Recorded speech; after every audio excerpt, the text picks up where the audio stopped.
Nombor satu, kalau dalam konteks kesatuan ummah, cabaran dan harapannya, kalau kita berbicara tadi untuk menyatukan orang mazhab-mazhab yang ada di dalam Islam sebagainya, bagaimana kalau kita nak menyatukan aliran-aliran lain di dalam Islam seperti Syiah, Wahabi dan sebagainya bersatu bersama kami dalam konteks Islam. Itu yang pertama. Yang kedua, apabila berpindahnya ibu negara Israel ke Jerusalem, adakah itu petanda bahawa laluan untuk Dajjal daripada Isfahan Iran akan terus bersemayam di Jerusalem? Pandangan Ustaz. Terima kasih Ustaz. Terima kasih Dok. Dulu ada satu subjek di Al-Azhar namanya At-Tayyarat Al-Fikriyah Al-Mu'asirah, aliran-aliran pemikiran kontemporer dalam Islam, mengkaji satu masalah bahawa Israel tetap melakukan 5 hal untuk menunggu Mesias, juru selamat yang mereka tunggu-tunggu sampai hari ini. Karena menurut mereka juru selamat itu belum turun sampai hari ini. Yang pertama, semua Yahudi mesti kembali ke bumi yang dijanjikan Tuhan. Al-Ardul Mau'ud, tanah yang dijanjikan Tuhan. Itu syarat pertama. Maka pada tahun 1946 mereka pun beramai-ramai pindah. Hari ini 5 juta penduduk Israel sudah kembali. Yang dari Maghribi, yang dari Rusia, yang dari Europe kembali. Dengan syarat ibu, sebab mereka melihat nasab ini dari puak ibu. Yang kedua, mereka dulu pernah dihancurkan pada masa Kaisar Nebukadnezar yang menghancurkan Temple of Solomon. Maka mereka mesti membalaskan sakit hati terhadap Nebukadnezar. Kampung Nebukadnezar adalah Babel, Babilonia adalah Irak sekarang. Oleh sebab itu Irak mesti dihancurkan. Itulah makanya serangan kepada Irak ini terus bertubi-tubi hingga hari ini. Yang ketiga, bahwa bumi Palestina mesti hijau. Sebab syaratnya Mesias itu mau turun ke bawah kalau dia hijau. Agak-agaknya Mesias itu dari atas langit dia tengok, dah hijau atau belum? Bila hijau aku baru turun. Apa yang hijau itu? Itulah dia pohon gharqad, syajaratul gharqad. Dan itu ada disebut Nabi SAW. Apa kata Nabi SAW?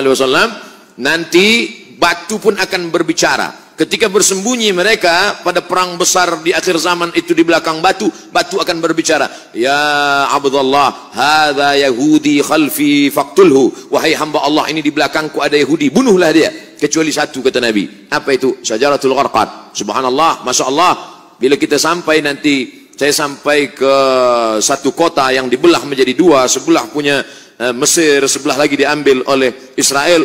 Saya tengok dengan mata kepala saya sendiri pohon-pohon gharqad mereka tanam menghijau seperti pokok pines. Lalu kemudian yang kelima, bahwa mereka mesti menguasai yang pernah dikuasai oleh Sulaiman dulu. Maka itu disebut dengan Great Israelian, Israel Raya, Israel besar. Mana batasnya? Dari 2 sungai, dari sungai Nil di Afrika hingga ke sungai Efrat di Irak. Maka batas negara mereka itu adalah 2 sungai. Maka dalam bendera dia dibuat ada bintang David, lalu segi 6, lalu di atasnya ada garis warna biru, di bawah ada biru. Yang di atas biru itu sungai Nil, yang di bawah biru itu adalah sungai Efrat. Maknanya kerajaan mereka dari Nil hingga ke Efrat. Yang kelima, kalau nanti mereka berkuasa di dunia, maka selain daripada mereka akan menjadi ghaim. Ghaim itu adalah keledai tunggangan. Yang bukan dia akan menjadi ghaim. Siapa dia? Maka mereka tidak mengajak orang luar kepada agama dia. Sebab dia adalah agama sekaligus nation. Beza dengan kita. Kita Melayu. Tapi bukan agama. Beza dengan mereka. Mereka adalah Yahudi sekaligus sebagai agama. Maka yang bukan mereka, bukan golongan mereka akan menjadi ghaim, keledai tunggangan. Itulah yang terjadi saat ini. Maka ini mesti disuarakan. Video saya tentang ini sudah diupload di YouTube. Hanya beberapa jam saja, lepas itu hilang. Kalau tak percaya, coba upload. Mungkinkah Sunni dan Syiah bersatu? Yang menjawab ini Syekh Yusuf Al-Qaradawi. Maka dibuatlah yang disebut dengan At-Taqrib Bainal Madzahib. At-Taqrib, pendekatan. Karena sudah jauh betul. Ini Sunni, ini Syiah. Akhirnya dibuatlah dialog bernama At-Taqrib Bainal Madzahib. Mendekatkan mazhab. Tapi itu pada masa Syekhul Azhar Mahmud Saltud. Berlanjutlah kepada Syekh Yusuf Qardawi. Kata Syekh Yusuf Al-Qardawi, akhirnya saya tak sanggup. Kenapa? Mereka mengajak takrib bainal madzahib, tapi sebenarnya mereka sedang melakukan tasyyi'us sunnah, mensyiahkan ahli sunnah. Di mana letak perbezaan kita dengan mereka? 5. Yang pertama, mereka berkata selepas Nabi SAW meninggal, dunia ini dipimpin oleh Sayyidina Ali. Ali meninggal dipimpin oleh Sayyidina Al-Hasan. Hasan meninggal dipimpin oleh Sayyidina Al-Husain. Husain meninggal dipimpin oleh Ali Zainal Abidin. Ali Zainal Abidin meninggal dipimpin oleh Muhammad Al-Baqir. Muhammad Al-Baqir meninggal dipimpin oleh Ja'far Shadiq. Ja'far Shadiq meninggal oleh Musa Al-Kazim. Musa Al-Kazim meninggal oleh, terus sampai ke bawah, imam yang 12. Imam yang ke-12 sedang bersembunyi sekarang, belum keluar. Sementara imam 12 ini belum keluar, dunia dipimpin oleh wilayatul faqih yang sekarang dipimpin oleh Khamenei. Siapa yang tidak mengakui ini maka kafir. Itulah yang menyebabkan dia keluar daripada Ahlussunnah, karena Ahlussunnah tidak boleh takfir, mengkafirkan orang, sedangkan dia mengkafirkan kita.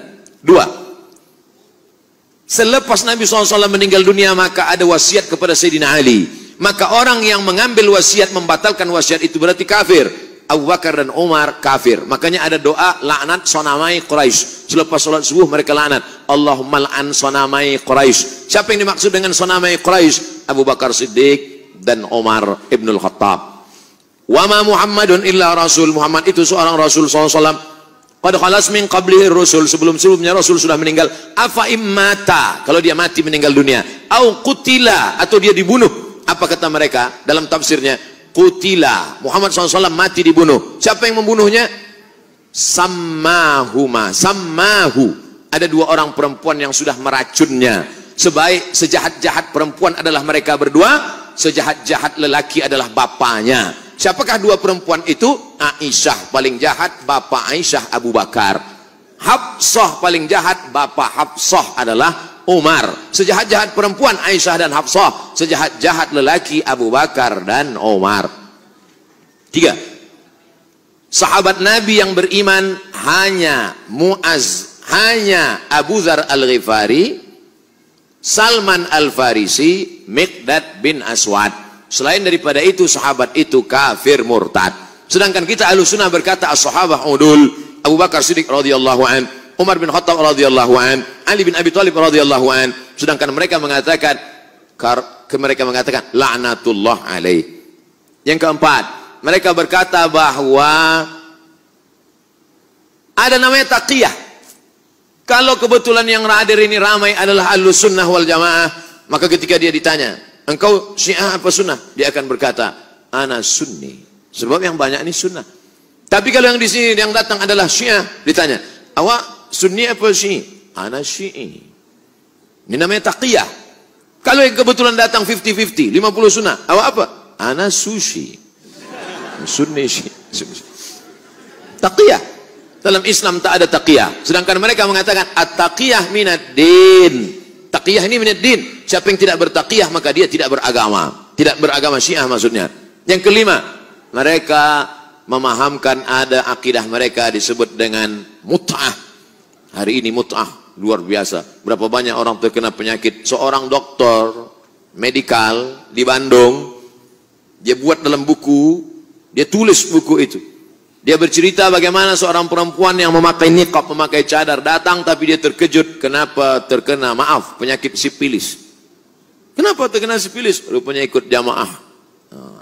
Terlalu banyak guna fan drive kena virus. Oleh sebab itu maka kita tidak mungkin bertemu. Nata'awan fi mattafaqna. Mari kita bersama menjaga persatuan umat pada golongan antara Hanafi dengan Maliki, antara Syafi'i dengan Hambali, antara Ahlussunnah wal Jamaah. Tapi kalau sudah kepada Ahlul Bid'ah, maka dalam hal ini mesti, alhamdulillah, Malaysia merupakan kerajaan yang tegas dalam bidang ini.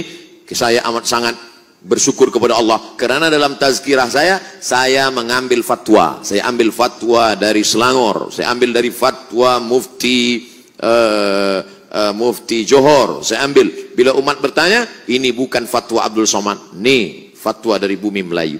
Kenapa? Karena umat ini akan dijaga oleh ulama. Kalau ulama diam dalam masalah ini, maka habislah umat akan diterkam oleh serigala-serigala. Maka mesti dijaga oleh ulama. Wallahu a'lam bishawab.